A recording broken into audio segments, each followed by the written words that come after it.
and welcome to Even Coaching Center. तो guys जैसे कि हमने डिस्कस किया था कि प्रेसी राइटिंग भी एक ऑप्शन होता है कि वो पेपर में प्रेसी राइटिंग दे सकता है।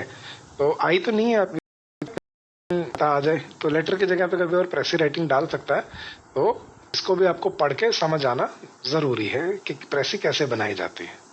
तो शुरू करते हैं। सबसे पहले तो डेफिनेशन देखते हैं प्रेसी क्या होता है। Precis is a clear compact condensed brief of a passage by exclusion of unimportant text and filtration of key points in the writer's own words. Précis writing is regarded as a very important kind of composition because it develops one's capacity to discriminate between the essential and the non-essential. Précis क्या होती है guys? एक जो passage है उसमें से जो important की पॉइंट्स है उनको निकाल के और अपने क्लियर कंपैक्ट और कंडेंस्ड वर्जन में अपने शब्दों में उसको प्रेजेंट करना ही प्रेसी मेकिंग होती है। नाउ प्रेसी कैसे बनाई जाती है? To plan outline of the original passage और आर्टिकल। सबसे पहले जो ओरिजिनल पैसेज का जो प्लान है या जो उसका आउटलाइन है उसको आप नोट डाउन कर लो। Keep the abstract of the passage, जो उसका मेन आइडिया है वो रखो अपने पास। Selection of the most prominent phrases and sentences, जो सबसे इंपॉर्टेंट फ्रेजेस सेंटेंसेस आपको लगे उनको अंडरलाइन कर लो। And form a chain of facts, ठीक है, जो फैक्ट्स अगर दिए हैं तो उनकी चेन बना लो। To connect to make a organic whole, ताकि आप सारे पैसेज को प्रेसी में कनेक्ट कर पाओ। ठीक है। नाउ की पॉइंट्स क्या है प्रेसी के? प्रेसी इज क्रक्स या जिस्ट ऑफ द पैसेज। तो टाइटल जो होना चाहिए ना प्रेसी का, तो वो क्या होना चाहिए? It should be the main idea of the passage. Agriculture development, जो जिसमें पूरे पैसेज में जिस एक मेन टॉपिक की बात की है वो आपका टाइटल बनेगा। फिर avoid replication of important sentences के, उसको दोबारा दोबारा नहीं लिखना है आपने, एक बार मेंशन हो गया वही बहुत है। हैव ब्रेविटी एंड क्लैरिटी, ठीक है, शॉर्ट लिखना है और क्लियरली लिखना है आपने। Avoid direct speech and use indirect speech. ये कॉपी मतलब अच्छा लगता है क्योंकि इसमें आपको कॉपी पेस्ट नहीं दिखेगा। अगर वहां दिया हुआ मान लो कि government has decided to invest into agriculture sector, तो क्या लिख दो? It has been decided by the government to provide equity to agriculture sector. तो ये अपने वर्ड्स में हो गया। ठीक है। अब इंक्लूजन ऑफ स्टेटिस्टिकल इन्फॉर्मेशन, जो स्टेटिस्टिकल इन्फॉर्मेशन है, याद गाइस, अगर कोई डेटा दिया हुआ है वहां पे तो उसको इंक्लूड नहीं करना। ठीक है, उसको आपने ओमिट कर देना है, सिर्फ आउटलाइन रखनी है। ठीक है, जैसे मैंने आपको बताया था, एक ब्लूप्रिंट की तरह बनाना है प्रेसी को। ऑब्जर्व प्रोपोर्शन, प्रोपोर्शन को ऑब्जर्व करो कि किस पैराग्राफ में कितनी चीजें दी हुई हैं और उस अकॉर्डिंग उस पैराग्राफ में से इंपॉर्टेंट बातों को उठाओ और वहां पे अपने प्रेसी में यूज करो। And 1/3 of the original passage, ये याद रखना गाइस कि पैसेज की जो ओरिजिनल लेंथ है, ठीक है, उसका 1/3 होना चाहिए। या हमने क्या रूल बना लिया था, 150 वर्ड्स फाइनल है इसका। 150 वर्ड से ऊपर प्रेसी कभी नहीं लिखी जाती। ठीक है, तो एक टाइटल होना चाहिए और एक 1/3 लेंथ और एक ही पैराग्राफ में आपको सारा लिखना होता है।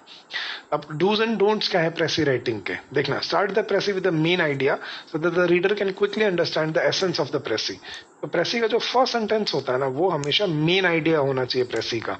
मतलब पूरे पैसेज का जो मेन आइडिया है, जैसे in the upcoming budget the government has decided to invest into agriculture sector. मान लो ये पूरा मेन आइडिया था, पूरा पैसेज उस बारे में था, तो आपने मेन आइडिया जो है वो प्रेसी का पहला सेंटेंस होना चाहिए। Now, while writing a précis, make a suitable environment where all the points can be described and discussed equally. ठीक है, तो सारे पॉइंट्स को इक्वल वेटेज होना चाहिए, ये नहीं कि कोई ज्यादा और कोई कम हो वहां पे। Now, as a précis, concise, compress it by using connecting words. तो conjunctions यूज करो and make sure that space is available to retain the important data, keywords and concepts. तो इंपॉर्टेंट चीजों के लिए जगह बना के रखना है आपने, उसको पहले ही आपको तैयार होनी चाहिए प्रेसी आपके पास शुरू करने से पहले कि ये पॉइंट्स जो हैं वो मैं प्रेसी में इंक्लूड करूंगा और ये नहीं करूंगा। Removing the irrelevant data or sentences as important as writing the relevant points. Thus, identify the superfluous data and facts and keep the core idea of the work only in the précis. Next, do not form personal opinions. अपने opinions या remarks या criticism वहां पे नहीं देना। ठीक है, आपको अपने जो फैक्चुअल इंफॉर्मेशन है वही प्रोवाइड करनी है। Always take the fact and data that is given in the paragraph only. जो पैराग्राफ में फैक्ट और डेटा दिया है सिर्फ उसी को पिक करना है, उससे बाहर कुछ भी नहीं लिखना। Do not reuse text from the passage. अगर पैसेज में कोई चीज रिपीट की जा रही है उसको आप रिपीट मत करो, एक ही बार रखो। Use synonyms to present the sentence in own words. अपने सेंटेंस में, अपने वर्ड्स में प्रेसी को प्रेजेंट करने के लिए सिनोनिम्स यूज करो, सिमिलर वर्ड्स। उससे मतलब क्या होगा, आपको पढ़ने वाले को लगेगा कि बच्चे ने अपने वर्ड में लिखी है प्रेसी। ठीक है, अब आपको एग्जांपल देता हूँ। मान लो एक पैसेज है जो हम यहाँ पे इसको प्रेसी में बनाएंगे, देखना साथ साथ। तो साथ साथ पढ़ते हैं और साथ साथ हम डिस्कस करते हैं कि कैसे प्रेसी बनाई जाती है। For example, it is estimated that about half of the Indian population has been living below poverty line. However, official figures show that poverty in India has declined from 36% in 1984-85 to 29.9% during 1987 and 88. तो मुझे पता चल गया यहाँ पे poverty line की poverty की बात हो रही है, राइट? तो ये पहले से पैराग्राफ से पता लग जाता है. These figures cannot be relied upon because they are prepared on the dictate of the political bosses. For example, till March 1997, it was estimated that 18.1% of people living in India were below poverty line, against 29.9% during 1987-88. Now, then this figure was doubled. अब मैं देखो important point क्या था? Indian population has been living below poverty line. ये important part था. Official figures जो भी बता रहे हैं इसका कोई पर्पस नहीं है, ठीक है, क्योंकि ये फिगर्स गड़बड़ हो सकते हैं. फॉर एग्जांपल उसने क्या दिया, ठीक है, इट वाज एस्टिमेटेड 1997 में 18.1% were living under poverty line against 29.9% during 87-88. ठीक है, तो 10 साल में ये कम हो गए. Then this figure was double to 39.5% at full meeting of planning commission held in 1997. ऐसा तो नहीं हो सकता. 87-88 में 29% थे, 97 में 18% हो गए और 97 में फिर दोबारा बढ़ा दिया उसको. And presented by prime minister to suit and serve the ends of political leaders and masters. So poverty cannot be defined exactly and in absolute terms. It may differ from country to country and even from one province to another in the same country. Similarly, a rural poor and an urban poor cannot be measured with the same yardstick because the cost of living in respect of these two are too different. अब देखो ये important point दिखा मुझे यहाँ पे, ठीक है. तो मैंने इसको क्या किया, अंडरलाइन कर लिया. They are victims of hunger, starvation, ill health and malnutrition because their means of subsistence are abysmally low and negligible. They have been living in famine with no money to buy food. Political freedom and independence is meaningless unless people are free from hunger and abject poverty. These people just exist and life has no joy and significance for them. So, ये important point आ गया. I mean, victims of hunger, starvation, ill health, malnutrition. ये मैंने underline कर लिया. इसको मैं एक sentence बना लूँगा. The rural poor spend over 75% of their meager income on food. In urban areas too, the very poor spend almost the same percentage of their wages on food items. Then there is hardly anything left for clothing, housing, education or health. The important point आ गया एक. 75% of population मतलब a huge percentage of 75% लिखने की बजाय मैं क्या लिख दूंगा, a huge percentage of income is spent on food items, so there is hardly anything left for clothing, housing, education or health. These people have been victims of endemic hunger, poverty and destitution. Okay.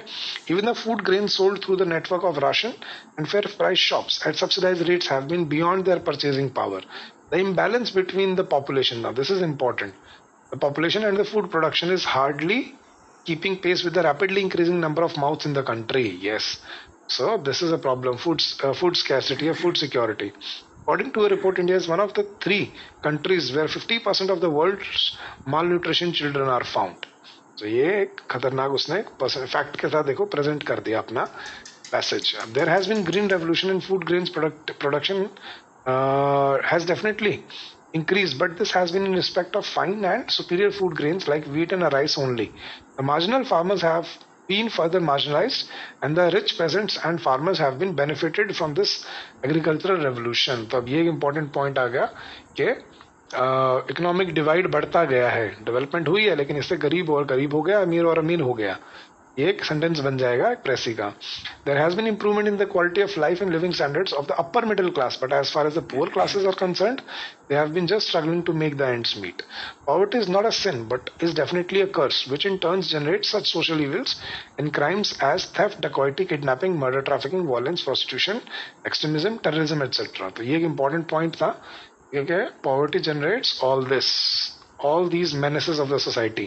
A poor person driven to extreme and desperation can stoop too low to commit any crime. Poor and unemployed youth men in Jammu and Kashmir easily become an unwilling instrument of foreign-sponsored terrorism. Insurgency and terrorism in our northeastern states are directly linked with poverty, unemployment, and industrial backwardness prevailing there. The poor masses there feel alienated, isolated, and discriminated. ठीक है? Against the easily become tools in the hands of warlords and terrorists. Naxalites and People's War ground movements thrive well in the regions where there is extreme poverty, illiteracy, and economic backwardness. So, ये important points थे इसके. Now, many a time extreme poverty pushes the people to suicide. With political leaders, poverty alleviation has been a mere vote-catching slogan. In spite of the 70 years of independence and political freedom, मतलब अब इसमें क्या बता देंगे, सरकार ने कुछ नहीं किया है सिवाय नारे लगाने के इसके लिए. Masses in India are living below poverty line. They are not only poor but also illiterate. Hungry person is the most frustrated person.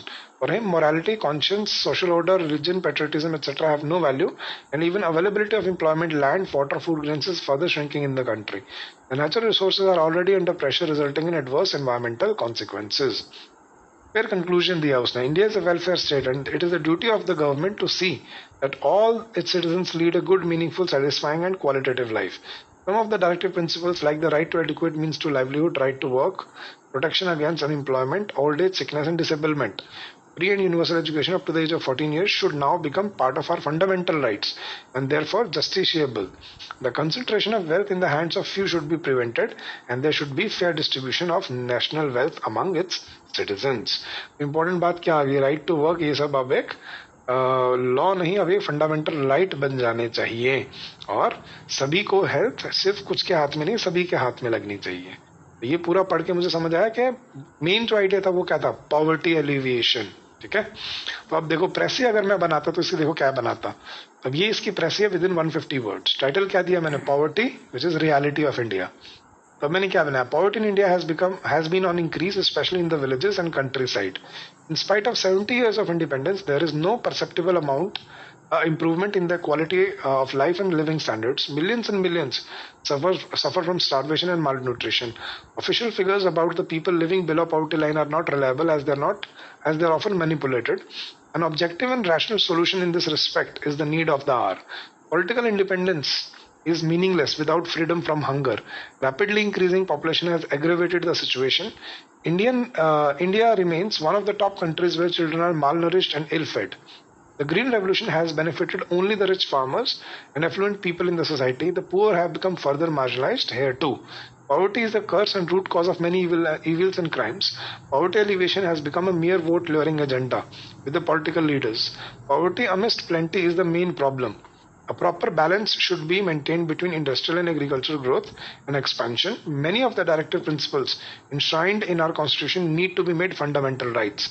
A fair distribution of national wealth among its citizens is another factor that should be taken care of. This is called highlights of the passage. देखना अब इसमें से exactly वही चीज है जो passage में दी हुई थी लेकिन अपने वर्ड्स में बनाई गई है. इंपॉर्टेंट पॉइंट्स को मार्क डाउन किया और इंपॉर्टेंट पॉइंट्स को एक स्टोरी की तरह बना के वहां हमने एक पैराग्राफ में प्रेजेंट कर दिया. ठीक है गाइस, तो इसको जितना आप प्रैक्टिस करोगे प्रेसी मेकिंग को, जैसे कोई भी आप ऐसे पढ़ते हो ठीक है, उसकी प्रेसी बना लो. ठीक है, 10 मिनट लगते हैं, ज्यादा टाइम नहीं लगता, लेकिन आपकी हैबिट एक अच्छी बन जाएगी. ओके, तो practice precis writing as well, क्योंकि ये भी एग्जाम में आ सकती है. ओके, चलो गाइज, ये थी आपकी प्रेसी मेकिंग की tips and tricks, dos and don'ts. इनको अच्छे से नोट डाउन करके और इसको अच्छे से तैयार कर लो.